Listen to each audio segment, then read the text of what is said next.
ಹಾಂ ಹೇಳೋ ದೋಸ್ತ ಏನಪ್ಪ ದೇವ್ರ ಆಶೀರ್ವಾದದಿಂದ ಆತು. ಥ್ಯಾಂಕ್ ಯು ಸೂಪರ್ ಕಣ.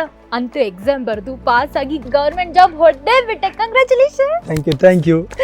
ನಮ್ಮ ಅಪ್ಪ ಅಮ್ಮನು ಮದುವೆಗೆ ಒಪ್ಪಿದ್ದಾರೆ. I am so excited. ಈ ವಿಷಯನ ಫಸ್ಟ್ ನಮ್ಮ ಫ್ರೆಂಡ್ಸಿಗೆ ಹೇಳಬೇಕು. ಇದನ್ನ ನಾವು ಸೆಲೆಬ್ರೇಟ್ ಮಾಡಬೇಕು. ಒಂದು ಸಣ್ಣ ಪ್ರಾಬ್ಲಮ್ ಆಗೈತಿ. ಯಾಕೇನಾಯ್ತು? ನಿಮ್ಮ ಅಪ್ಪಗೆ ಹೆಂಗೆ ಗೌರ್ಮೆಂಟ್ ಜಾಬ್ ಇರೋ ಹಳೆಯನ ಬೇಕಾಗಿದ್ಲ? ಮತ್ತೆ ದೊಡ್ಡೋರು ಹೇಳೋದು ನಮ್ಮೊಳ್ಳೇದಕ್ಕೆ ಅಲ್ವಾ?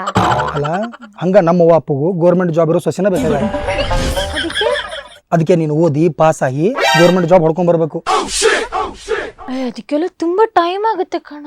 ದೊಡ್ಡವ್ರು ಹೇಳೋದು ನಮ್ಮ ಒಳ್ಳೇದಕ್ಕೆ ಅಲ್ವಾ? ಇನ್ನೊಂದು, ನೀನು ಚುಮಣಿ ಹಚ್ಚಿ ಬೆಳತನ ಓದಬೇಕು. ಅಂದಾಗ ಪಾಸ್ ಆಕಿ. ನಾವು ಹಂಗ ಪಾಸ್ ಆಗಿದ್ದ. ಬರ್ಲಿ ಬಾಯ್.